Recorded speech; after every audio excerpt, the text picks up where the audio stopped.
This is Boogass Reviews, and today I'm going to be doing a review on the Star Wars The Black Series Dengar figure. So before we take a look at Dengar, let's take a look at his accessories. Before I start this review, I want to give a huge shout out and thank you to RedDog5 on Instagram for making this review possible. A while back, I think this was about the time that I got sick, he held a giveaway on Instagram for this figure right here, and I won the giveaway. So, you know, I probably would have never got this figure otherwise because I haven't seen him anywhere. So huge shout out to him. I will leave a link in the description below to his Instagram account. He does really awesome action figure photography. So give him a like and follow, please. So now let's go ahead and start this video. So first up, he comes with his pistol here. And it has a lot of great sculpt detail to it. Especially right here on the handle and on the scope there. Even on the barrel. It has a lot of sculpt detail, but it doesn't have any sort of color variation. It's done in just one solid color. That kind of dark gunmetal color. But he can hold it in his right hand. He can probably hold it in his left hand, but it'll look funny because this hand has the trigger finger, and this is just the open hand, kind of for gripping the rifle that he comes with. He also has a holster right here on his right hip that you can just slide that into. It is just a little tricky to get in there because the barrel right there is a little bit bigger than the holster. But it slides down in there pretty good. Up next, let's go ahead and show off this, his backpack here. And it looks really, really good. It has a fair bit of sculpting to it, which surprised me. I didn't figure it'd have all this sculpt detail to it. So I'm not sure what all's on here. It kind of looks like a sleeping bag, like a little grill, and some towing cables.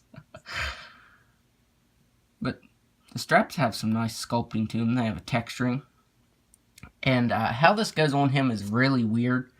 Like there's this peg right here that hooks right there and there. And you just have to... It's kind of tricky to get down in there. You kind of have to put it in at an angle. Like that. And it stays on there. Then you pour it into his back. It's a multi-step process. That's why I said it's weird how it goes in. You put it in like that. And then he has little places right here on his chest armor that these straps slide into. So there. So it slides in like that. Now let me get it in on this side. You can see where there's a little place for him to go in there. So there. Now his backpack's on. And it's kind of weird how the straps go under his, his chest piece right here. And how this side doesn't have any tabs, but this side does. It's really weird how it goes on. I mean, it pegs into his back, so I really don't think that was necessary to have all this porting in here. But that's definitely odd. And then for his final accessory, he comes with this blaster, or the rifle here. Started to say blaster rifle. It's the same thing that comes with Forlom, except it's done in a little bit different color here. It's done in like a grayish brown kind of color, where this one was just gunmetal. And I do like this one better, the gunmetal color. But this is the same exact thing. And he can hold it really well, especially in this hand since it's the trigger finger. You just have to put his hand, well, hold on here. For the review, it was going in there. Well, of course, now it's not. I suppose if you stretch his finger out, it'll go in to the trigger there. Like that. But I saw the plastic turn white there when I did that. So, well, like I said, before this video, I had his finger right through the trigger, but now it isn't wanting to go on it at all. But let's go ahead and get him holding that. So now let's go ahead and take a look at the head sculpt. So the head sculpt of this looks really nice. It uses that face printing tech. And I have to say, this is probably one of the best face print tech, or the face printings that I've seen.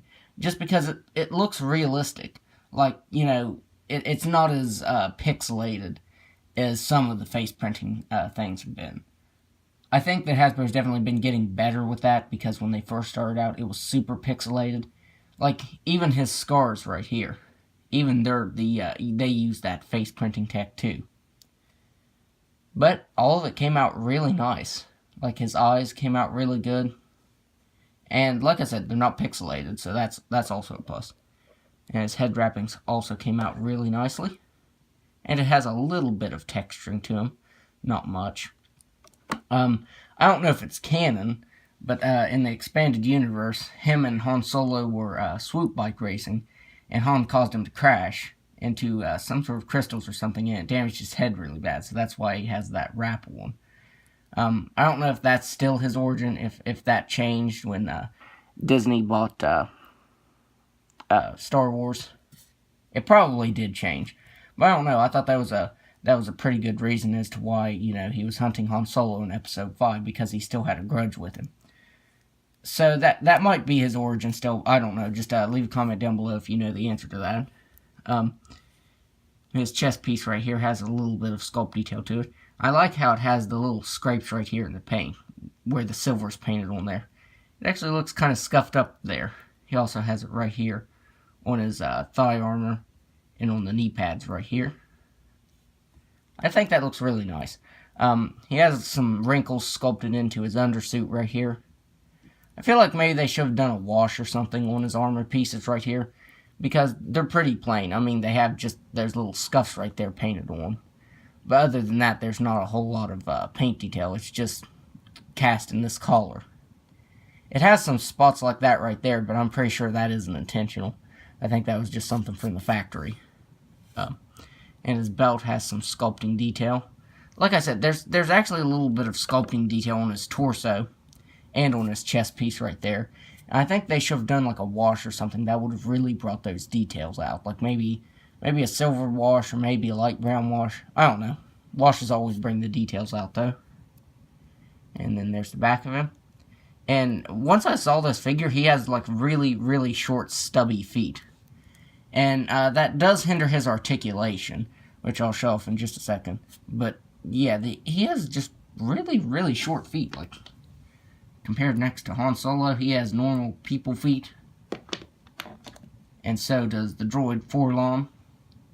I don't know, he just has some really short, stubby feet. He does have a wash on his feet, though. It's kind of weird that he has a wash on his shoes here. Or slippers. They kind of look like slippers to me. Like house slippers. But he has a wash on them and nowhere else. It's kind of weird. Now let's go over his articulation. He has a ball-jointed head that can only look back that far. His head wrapping here does hinder that quite a bit. And it can't really look down at all. But he can move his head side to side fully.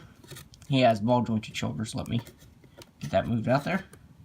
They can move out all the way. He can move out that far. He has single-jointed elbows that bend in all the way.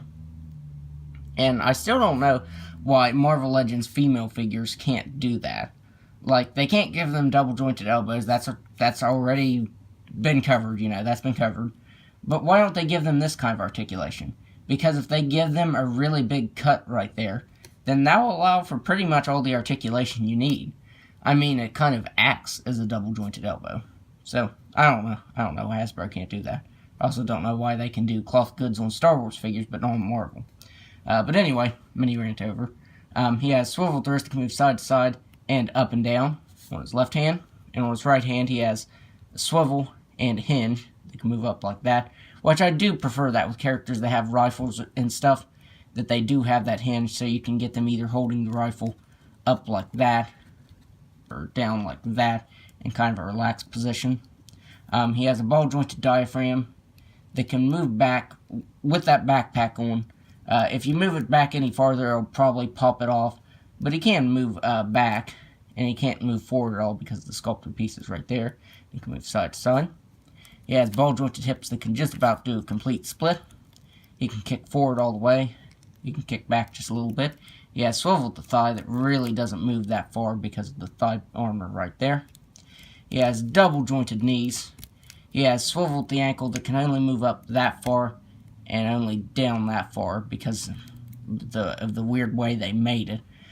Like, if you move it back any farther, it's going to start to split the plastic right there, because you'll be forcing it to where it can't go. So it only moves up and down just a little bit, and he has an ankle rocker.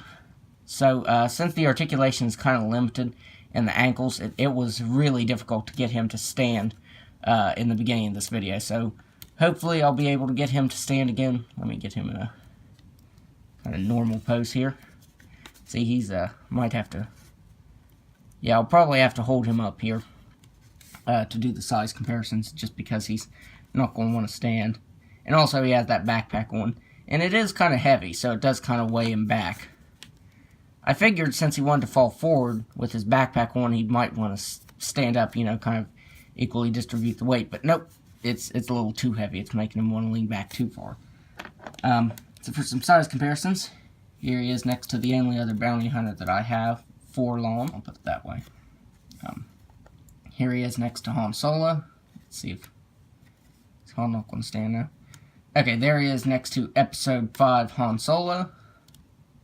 And in the Star Wars comics, which are set before Episode 5, they also fight. I believe it's just one issue. It's been a long time since I've read that issue. I think it's like 2014 or 2015. I do remember him and Chewbacca get into it. And there he is next to Chewbacca. He shoots Chewbacca. I think he just stuns him, though. I don't think he actually shoots him with a blaster. Han Solo shoots him with an actual blaster. And then there he is next to C-3PO, which he also shoots in that issue. I think that was that back before Scar Squadron entered the picture to get C-3PO and R2-D2? I can't remember. Like I said, it's been quite a while since I've read those older issues of Star Wars. It's been like 4 years since I've read them. I do have them, I just need to read them more. So, overall, I would highly recommend this figure. I think he's a really good figure. I have some minor gripes and complaints, like the paint. I feel like they should have made his feet a lot better to where he can stand. But that's really my only issue with this figure. I think it's really awesome. And I think the face print on it is even better. Like, it surprised me. Like, it doesn't look pixelated. So, overall, I would highly recommend Dengar. So, that's my review. If you like this review, be sure to hit the like button, subscribe to my channel, and leave a comment down below. And don't forget to follow RedDog5 on Instagram. Thanks for watching.